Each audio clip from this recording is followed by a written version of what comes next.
নমস্কাৰ, মোৰ নাম স্মিতা হয় আৰু ব'লক আমি আজি ফুৰিব যাওঁ একেলগে মোৰ ভিডিঅ'ৰ জৰিয়তে। আপোনালোকে সকলোৱে যোনে মোৰ ভিডিঅ' চাই গম পায় মই ইটানগৰত থাকোঁ। আজি হৈছে 25 ডিচেম্বৰ। তো আজি জানেই সকলোৱে কিনো হয়, কিন্তু তেওঁ বুলি মানে প্ৰথমতে মই গ'লোঁ শিৱ মন্দিৰত, কিয়নো শিৱ মন্দিৰত মই এবাৰ হ'লেও দৰ্শন কৰিবলৈ বহুতেই ভাল পাওঁ। এয়া হৈছে আমাৰ ইটানগৰৰ শিৱ মন্দিৰ। তাত আমি সকলোৱে গ'লোঁ, ভণ্টি গৈছে, মোৰ শাহুমা গৈছে আৰু মই গৈছোঁ। তাত গ'লে অলপ ভালো লাগে দিয়কচোন। আৰু সঁচাকৈ দেই, তাৰ মানে কি ক'ম আৰু, তাৰ মানে পৰিৱেশটো যে বহুতে মোহনীয় হয়। তাত বতাহ ইমানভাৱে বলি থাকে নহয়, আৰু তাত ঘূৰি মানে তাত আপুনি যদি যায়, সঁচাকৈ কৈছোঁ বহুতেই ভাল লাগে। তো এনেকৈ গ'লোঁ আমি, মানে মানে পূজা কৰিম বুলি নহয়, আপুনি এনেও যাব পাৰে তাত। মানে এনেকৈ নহয় যে কিবা পূজা হ'লেহে যাব ধৰক দিয়কচোন, সেনেকুৱা নহয়। আপুনি এনেই ফুৰিম বুলি ক'লেও যাব পাৰে। তো এনেকৈ আমি গ'লোঁ, তাত অলপ দেৰি বহিম, এতিয়া মানে কথা পাতিম তেওঁলোকৰ লগত। এইফালে আৰু মেইনলি মানে এতিয়া আৰু মন্দিৰটো যে বহলাই আছে, ইয়াত মানে মিস্ত্ৰীয়ে কাম কৰি আছে।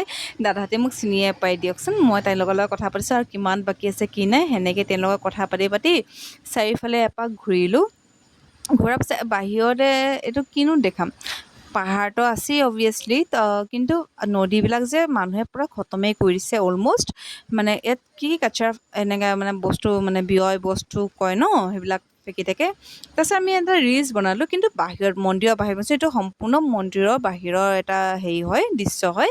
এনেকৈ আপোনালোকে বেয়া নাভাবিব যে আমি মন্দিৰৰ ভিতৰত বনাইছোঁ, এইটো পাৰ্মিশ্যন লোৱা আছে আৰু এইটো মন্দিৰ বাহিৰ হয়। এনেকৈ কৈ আমি গীৰ্জাৰ ঘৰ পাই গ'লোঁ, কেলৈকে 25 ডিচেম্বৰ হয়, য়েছ।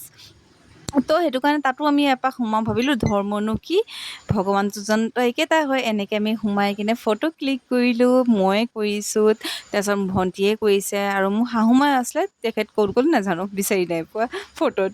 এনেকৈ তাৰপিছত কৰি কিনে আমি আহি পাই গ'লোঁ এটা ৰেষ্টুৰেণ্ট। তাত আমি ফাৰ্ষ্ট ফুচকা খাই কিনে এতিয়া আমি বেক টু মানে হোম হোৱাৰ আগত এটা নাজাৰা দেখাই দিছোঁ। এইটো আছিলে গীৰ্জাৰ ঘৰ, বহুত ধুনীয়া হয় আৰু ফাদাৰ্ছবিলাক ইমান ভাল হয় ন, ইমান ছাপৰ্টিভ হয়, ভাল লাগে। মোক চিনি পায় ভালকৈ, তো ময়ো এনেকৈ আহি থাকোঁ ইয়াত মানে ন।